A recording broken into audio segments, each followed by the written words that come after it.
네, 오늘은 이 순결이라는 제목으로 말씀을 함께 나누겠습니다.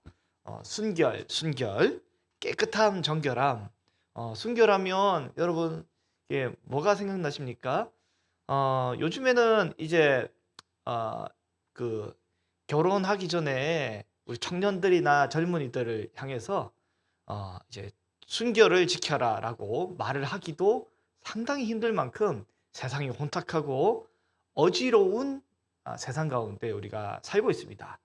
그렇기 때문에 순결이라는 단어가 나오면 굉장히 때때로는 고리타분해 보이고 때때로는 이것이 오늘날 우리 상황에 잘 맞나라고 생각이 들지 모르겠으나 하나님은 태초부터 지금까지 변함없이 순결하고 거룩하신 분이고 우리에게도 똑같이 순결하고 거룩함을 요구하고 계십니다. 우리 청년들뿐만 아니라 우리 모든 성도들도 사실은 작년도 마찬가지고 심지어 아이들도 이 세상에서 우리가 마음이 깨끗한 채로 살기가 참 쉽지 않습니다. 이제 저희 미나를 데리고 제가 미나가 예전에는 그 연령층이 그 뽀로로를 좋아했어요. 뽀로로를 좋아하는 연령층이었다가 이제 좀 성장해가지고 지금은 또 뭐죠? 뭐 아무튼 데려갔는데도 뭔지도 모르겠어요. 아무튼 뭐 인형 같은 건데 뭐 그런 거 좋아하더라고요. 그래서 갔는데 거기 이제 인형극을 하는데 그 운영자가 아이들에게 물어봤습니다. 여러분 소원이 뭐예요? 친구들 소원이 뭐야? 라고 했더니 한 친구가 얘기하는 거예요. 굉장히 순수하게 얘기해요. 아빠가 회사를 안 갔으면 좋겠어요. 왜요? 맨날 나랑 같이 놀았으면 좋겠어요. 이러더라고요. 제가 마음을 그랬죠. 니네 아빠 회사 안 가면 너 여기도 못 와. 이렇게 얘기했어요. 근데 굉장히 순수하고 순결하잖아요. 근데 뭐 두세 차례 돌다가 하나이 차례가 됐는데 야 너는 소원이 뭐야? 그랬더니 하나이가 굉장히 충격적으로 얘기했어요. 가만히 있어도 이제 하루에 20억씩 들어왔으면 좋겠어요. 이렇게 쬐끈한 게 그 뭐 제 얼굴을 못 봤는데 애들이 많아가지고 많이 해봐야 거기 오는 애들이 7살이고 또 뭐 적으면 4살 왔다 갔다 뭘 배웠길래 뭘 받길래 그런 마음의 소원을 두고 있는지 참 모르겠습니다. 마음이 깨끗하지 않으면 마태복음 5장 8절에는 하나님을 볼 수가 없다고 합니다. 마음이 깨끗해야 하나님을 볼 수 있습니다. 마음이 깨끗하지 않으면 하나님을 가까이 할 수 없는 거죠. 출애굽기 33장에 18절에서 20절을 보면 모세의 소원이 있습니다. 여호와의 얼굴을 보고 싶은데 이제 이스라엘 백성들도 그렇고 누구도 구약에는 하나님을 감히 얼굴을 볼 수 없습니다. 얼굴을 보면 그 순간 어떻게 돼요? 죽는 거죠. 하나님을 죄인이 가까이 하는 그 순간 그 위태위태하고 죽는 것입니다. 그래서 이사야도 거룩하신 하나님의 이 어전 회의에 올라가 가지고 거기서 하나님과 천사들 사이에서 서로 이제 회의를 하고 있는 그 장면에 이사야가 불현듯 거기에 함께 청강 아닌 청강을 하게 돼 가지고 회의에 참석하는 그 순간 깜짝 놀랐습니다. 나는 입술이 부정한 자고 또 입술이 부정한 백성 중에 거하는 사람인데 내가 하나님의 얼굴을 봤으니 나는 화로다 망하게 되었도다라고 이야기를 하잖아요. 하나님을 보는 것은 하나님을 가까이 하는 것은 우리에게 굉장히 유익하지만 우리는 죄인인 상태로 하나님을 볼 수 없고 가까이 할 수 없습니다. 네, 우리 그 비행기를 타게 되면 한번 우리가 겪어야 하는 단계가 뭐예요? 이제 귀의 이 고도에 따라서 이제 귀가 아프기 때문에 코를 막고 침을 꿀꺽 삼켜야 이게 귀가 뻥하고 뚫려가지고 안정이 되잖아요. 압력 차이가 있습니다. 그리고 우리 성도님 중에 뭐 저는 이제 그 스쿠버 다이빙은 한 번도 못 해봤는데 스쿠버 다이빙이나 이렇게 해가지고 좀 물속에 내려가시면 어떻게 돼요? 거기도 나름의 귀의 이 코랑 압력을 조절할 수 있기 위해서 뭔가 단계를 거쳐야 한다 하더라고요. 우리 그 인간의 이 좁은 이 지구상에도 조금 올라갔다고 조금 내려갔다고 이 압력차가 있잖아요.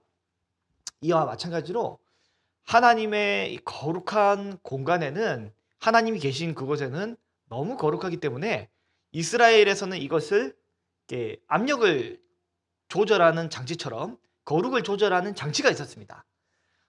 이제 잠수함에서 밖으로 나갈 때 감압실을 거치듯이 또 감압실을 거쳐서 안으로 들어오듯이 하나님 앞에 나아갈 때도 그냥 나가는 것이 아니라 압력 조절이 영적인 압력 조절이 있었습니다. 그게 바로 뭐냐면 이제 성소입니다. 성소. 그래서 어떻게 하냐면 세상의 이 모든 세상 중에 그나마 하나님이 거룩한 공간으로 영역을 지정한 것이 바로 이스라엘 영토였고 이스라엘 영토에서 그나마 거룩하게 구별해 놓은 것이 예루살렘 도성이었고 예루살렘 도성에서 그나마 구별해 놓은 것이 이스라엘의 이제 하나님의 이제 성전이잖아요. 이 다윗 솔로몬 성전이 그나마 거룩한데 거기서도 갈 수 있는 게 이방인의 뜰이 있고 그 안에서도 성소가 있고 그 안에 더 들어가면 지성소가 있잖아요. 그래서 하나님의 거룩에 나아갈 때도 제한이 있었습니다. 누구나 갈 수 없었고 가면 어떻게 돼요? 지성소로 죄인이 더러운 손을 가지고 그대로 이제 나아가게 되면 깨끗하지 못한 마음을 가지고 그대로 나아가게 되면 즉사하게 되는 거잖아요. 그래서 하나님이 하나님께 나오는 이 감압 장치들을 다 두었습니다. 번제단에서 또 물두멍에서 다 깨끗하게 한 다음에 하나님께 나아가야 되는 거잖아요. 하나님께 나아가기 위한 이런 단계, 그런 단계를 거치지 않으면 사실은 구약에서는 사실 하나님을 볼 수도 없었고 그리고 이 제사장으로 임명된 자들이 실제 여호와 하나님을 얼굴과 얼굴을 대면하고 만났을지도 사실은 의문입니다. 구약의 이 성전 자체가 상징적인 장소이고 그것의 이제 본래적인 이 본체가 하나님의 이 성전이고 그것이 육신에 되어 오신 분이 예수님이잖아요. 그래서 하나님을 구약의 인물들이 보는 것은 쉽지 않고 거의 불가능하고 있을 수 없는 일이었습니다. 마음이 청결해져야만 하나님을 볼 수가 있습니다. 우리의 심령 가운데 마음이 어떻게 청결하십니까? 마음이 내 심령은 깨끗하고 청결하십니까? 네, 우리 김남열 집사님은 세탁소를 하시기 때문에 마음이 청결하실 걸로 저는 생각을 하는데 이제 사람은 마음이 청결하는 것이 쉽지 않습니다. 이 청결과 이 깨끗함에 대해서 이제 일반 심리학이나 현대의 상담학에 대해서는 그들이 추구하는 건 뭐냐면 카타르시스를 추구한단 말이죠. 내 안에 엉켜 있고 억눌러 있는 무언가가 이 폭발하듯이 깨끗하게 되는 정화가 되는 그리고 이제 배출이 되는 어떤 억압이나 눌림에서 우리는 이걸 죄라는 관념으로 가져오겠지만 해방되고 자유를 얻었다 하고 할 때 카타르시스 이렇게 그렇게 세상 사람들 흔히 표현을 합니다. 그러나 그것은 사실은 건강한 이 해결이 아니라 이제 단순히 그 순간에 어떤 자유함을 누리는 거지만 죄로 인한 자유, 하나님을 볼 수 있는 이 정결함은 아닙니다. 카톨릭 이단 중에 누가 있냐면 까타리파가 있습니다. 카타리파 이게 있는데 이 사람들은 뭐냐면 세상의 모든 걸 등지고 이제 산이든 굴이든 운동을 하면서 그 안에서 나는 그 육체를 억누르며 고귀하고 정결해져야겠다라고 시도하지만 사실은 그들의 교리가 영육 이원론으로 돼 있어가지고 그들에 있어서는 이제 하나님은 선한 신이 있고 악한 신이 있고 복잡하게 이렇게 해가지고 사실은 그들이 추구하는 정결과 깨끗함도 하나님을 온전히 볼 수 있는 깨끗함은 아니었습니다. 그 헬라어에 이제 까타리조가 있습니다. 까타리조. 이게 정결함인데 정결함. 그리고 오늘 이제 본문의 순결과 제목과 같은 카타로스. 이거는 어떤 의미를 가지고 있냐면 심하게 더러운 옷과 비교되는 아무런 오염이 없는 깨끗한 깨끗한 옷. 이제 다시 말해서 세탁소에 들어가기 전에 옷과 세탁소에 들어갔다 온 이후의 옷이 다른 옷이듯 온전히 깨끗한 옷인데, 구약에서는 율법상 어떻게 옷을 해 입었냐면 이제 그 요즘에는 이제 모랑, 그리고 이제 어 캐시미어라 그러죠. 뭐 이런 걸 혼합된 거를 굉장히 또 좋게 봅니다. 좋게 보잖아요. 근데 이제 폴리 이런 거는 섞으면 사실은 썩 좋지는 않은 거고, 구약에는 혼합된 직물을 어 허용하지 않습니다. 밭에 이게 그 씨앗을 뿌리더라도 한 밭에는 하나의 씨앗을 뿌리고, 혼합된 그 퓨전을 구약에서는 허용하지 않습니다.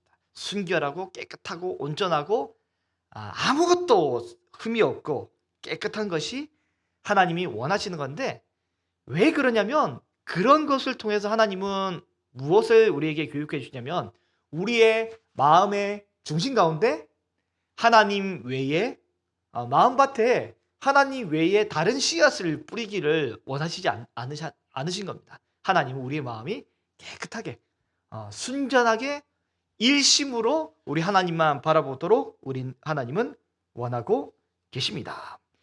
그렇지만 우리는 매일매일의 삶에 있어서 하나님을 매일 대면하는 것이 사실 쉽지 않습니다. 하나님을 가까이 하는 것이 쉽지 않습니다. 근데 하나님을 가까이 해야 오늘 시편 24편에도 여호와께 복을 받고 구원의 의를 얻는 그 사람이 바로 하나님을 가까이 하는 사람인데요. 성경에서 말하는 이 순결과 청결과 깨끗함은 사실은 이 도덕적인 개념이 일부 있겠지만, 주요 개념은 뭐냐면 손이 깨끗하고 마음이 청결하고, 여기서 뜻을 허탄한 데 두지 않는 것. 마음이 청결하고 뜻을 허탄한 데 두지 않는 것. 야고보서의 말을 빌려오자면 두 마음을 품지 않는 것. 그것이 바로 하나님이 원하시는 청결하고 깨끗한 마음입니다. 세상의 헛된 이 욕심을 다 버리고 하나님을 향한 온전하고 순전한 그 마음으로 바라보게 될 때, 이제 그때 우리의 마음이 깨끗해지고, 그 마음을 깨끗한 마음을 바라보게 될 때 우리는 그때서야 하나님을 볼 수 있게 되는 것입니다. 구약의 모세만 겨우 우리 하나님의 이제 지나가는 모습을 이제 보았잖아요. 하나님의 얼굴을 보지 못했지만, 하나님의 얼굴을 본다는 것은 사실 단순히 시각적으로 얼굴을 보는 것을 넘어서 친밀한 교제, 친밀한 관계, 그것을 우리가 누리게 되는 것입니다. 우리 성도님들은 그 매일매일 묵상하실 때 하나님의 얼굴이 보이십니까? 네, 어떻게 보이십니까? 네, 근데 이제 우리 매일 성경은 사실은 그 텍스트로 되어 있기 때문에, 이미지가 없기 때문에, 글자만 보이기 때문에 하나님이 안 보인다 생각하실 수 있겠지만, 우리는 어떻게 하냐면 성경을 보시면서 하나님을 누리고 경험하고 교제를 나누며 그렇게 하나님을 볼 수 있습니다. 하나님은 원래부터 이제 얼굴이 이제 사람의 외형과 같이 보이는 분이 아니기 때문에 우리는 하나님의 겉모습을 사실은 볼 수 없지만, 하나님의 겉모습을 우리가 어떻게 유추할 수 있습니까? 히브리서에 기록된 대로 예수님을 통해서 하나님의 성품과 또 하나님의 이 내면의 아름다움을 이제 우리가 볼 수 있는 거잖아요. 그래서 우리는 매일매일 성경을 통해서 하나님 말씀을 읽고 묵상하고 그 말씀을 적용하려고 우리는 굉장히 노력을 합니다. 그러나 우리가 이제 2025년도에 이 성품을 이 초창기에 다루고 이제 계속 묵상하는 게 뭐냐면, 이 말씀을 내가 한번 실천해 보고자, 말씀을 묵상해 보자, 또 말씀대로 살고자 하지만 이제 1월 달이 채 끝나기 전에 벌써부터 우리 마음에 드는 어떤 이 힘겨움이 있습니다. 말씀대로 사는 것이 쉽지는 않다. 그리고 말씀을 묵상한다고 내 인격이 당장에 이렇게 순식간에 바뀌지는 않는다. 그런 모습을 우리가 많이 보게 됩니다. 그래서 우리가 이 성품에 대해서 함께 묵상하지 않습니까? 그래서 우리에게 필요한 것이 뭐냐면 이 그 대패질이 필요합니다. 대패질. 대패질이 필요합니다. 우리 성도님들은 다 지금 피부가 너무 좋으시기 때문에 특별히 필요 없지만 어떤 이제 피부과에서는 박피 시술을 또 하더라고요. 근데 이제 우리 마음에 사실은 이게 필요합니다. 굳은 마음을 기경해서 에스겔의 표현을 차용해 오면 에스겔 36장에 이렇게 되어 있는데요. 25절을 제가 읽어드리겠습니다. 맑은 물을 너희에게 뿌려 너희로 정결하게 하되 곧 너희 모든 더러운 것에서 모든 우상숭배에서 너희를 정결하게 할 것이며. 먼저 우리가 선행해야 될 것이 뭐냐면 마음의 정결. 우리 묵상하기 전에 우리의 마음에 혹 이 더러운 것이 있다면 하나님 앞에 이것을 제거해야 되고요. 그 다음 중요한 것이 26절인데요. 새 영을 너희 속에 두고 새 마음을 너희에게 주되 너희 육신에서 굳은 마음을 제거하고 부드러운 마음을 줄 것이며 라고 기록되어 있습니다. 새 영을 너희에게 줘서 새 마음을 주는데 너희 육신에서 굳은 마음을 제거하고 부드러운 마음을 주겠다라고 에스겔 36장 26절에 기록하고 있습니다. 우리에게 필요한 것이 바로 이것입니다. 하나님의 새 영이 임하셔서 우리에게 새 마음을 주셔야 돼요. 이제 다윗의 고백처럼 정직한 영이 우리에게 없는데 우리에게 창조되도록 새 영을 우리에게 새 마음을 부어 주시도록 기도를 한 다음에 육신에서 이제 마치 박피 시술을 하듯이 대패질로 우리의 굳은 마음을 벗겨내 가지고 부드러운 마음을 가질 수 있도록 하나님 앞에 나아가야 하는 것입니다. 이것은 사실 우리의 영역이 아니라 성령께서 해 주시는 역사입니다. 하나님의 말씀은 어디에 새겨졌습니까? 바로 구약에는 돌판에 새겨졌습니다. 구약의 돌판은 굳은 돌판, 딱딱한 돌판이기 때문에 한 번 새기기가 쉽지 않습니다. 이게 이 뭐죠? 뾰족한 걸로 망치를 쳐서 겨우 한 글자 새기는데 부드러운 마음이 없는 상황에서 우리가 말씀을 묵상하고 순종할 때는 마치 이와 같습니다. 그래서 안 됩니다. 이게 하나 말씀에 순종하는 게 너무 힘겹고 이게 어려운데 어떤 전환이 있어야 되냐면 우리 마음에 이 부드러운 마음이 생겨서 마치 이 두부같이 부드러운 마음, 새하얀 뽀얀 마음이 생겨서 거기에 이제 이렇게 딱 하나님 말씀을 기록하고 새길 수 있도록 그런 변화가 우리 속에 있어야 하는 것입니다.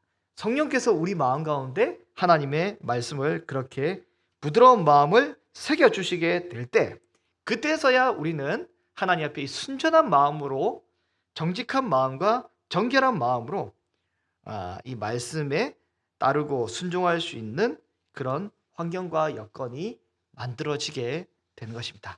아침에 성경 묵상하실 때 우리 이제 늘 기도하시는 게 뭐가 되어야 되냐면 주님 오늘도 이 새벽에 제발 아침에 제발 내 눈을 열어달라고 그렇게 기도해야 됩니다. 이제 정직한 영과 정결한 영이 아니면 하나님을 바라볼 수 없기 때문에 말씀이 안 보입니다. 말씀이 안 보인다고 이제 여러분 또 어떤 분은 이제 일반 매일 성경을 보시고 어떤 분은 큰 글자 매일 성경 보시고 또 어떤 분은 이제 큰 글자를 보셔야 되지만 자존심 때문에 일반 성경도 보시고 뭐 다양한데요. 저는 매일 성경 뭐 보냐면 저는 시니어 매일 성경 봅니다. 그게 제일 글자가 큼직해가지고 너무 좋은 것 같아요. 근데 하나님 말씀 앞에서는 이제 우리 성도님들 가장 나에게 잘 맞는 걸로 적절하게 골라서 한번 이제 다른 분들 것도 한번 보시고요. 이제 제가 한번 혹시 이제 그 매일 성경 구독의 어떤 그 뭐죠? 이 내용을 이제 예를 들면 큰 글자에서 시니어로 아니면 작은 글자에서 큰 글자로 혹시 바꾸고 싶으신 분 계시면 저한테 얘기해 주시면 제가 메모해서 한번 전화해서 한번 부탁을 한번 드려볼게요. 그래서 어쨌든 이제 1년간 봐야 되는 거니까 우리는 어쨌든 하나님을 바라볼 수 있는 정결한 눈이 필요하기 때문에 나에게 가장 적절한 시간과 장소 그리고 가장 적절한 환경으로 이 묵상 시간과 하나님 앞에 나아가는 시간을 고정해 두되 가장 제일 중요한 환경은 뭐냐면 하나님 앞에 이 깨끗한 마음, 깨끗한 마음과 정결한 마음 그것이 가장 중요한 우리의 마음의 자세가 될 것입니다.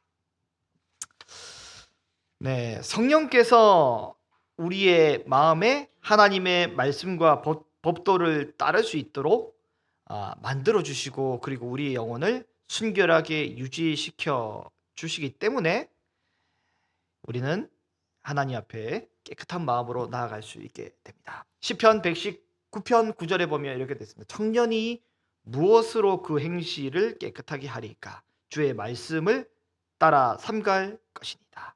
하나님의 말씀이 우리 삶의 기준이 되게 될 때 우리는 죄의 유혹을 이길 수 있게 되고 성령의 능력으로 우리 삶을 아름답게 살아갈 수 있게 됩니다. 제가 시편 51편 10절을 한번 읽어 드리겠습니다. 하나님이여 내 속에 정한 마음을 창조하시고 내 안에 정직한 영을 새롭게 하소서. 제가 한 번 더 읽어 드리겠습니다. 하나님이여 내 속에 정한 마음을 창조하시고 내 안에 정직한 영을 새롭게 하소서. 이런 기도의 제목이 우리의 기도의 제목이 되기를 바랍니다. 그래서 요한계시록 22장 4절에 기록된 것처럼 우리의 이마에는 여호와의 이름이 있고 여호와의 이름을 달고 우리가 하나님과 교제 나누고 얼굴과 얼굴을 대하여 하나님 앞에 설 수 있는 그런 은혜가 저와 여러분에게 있기를 바랍니다.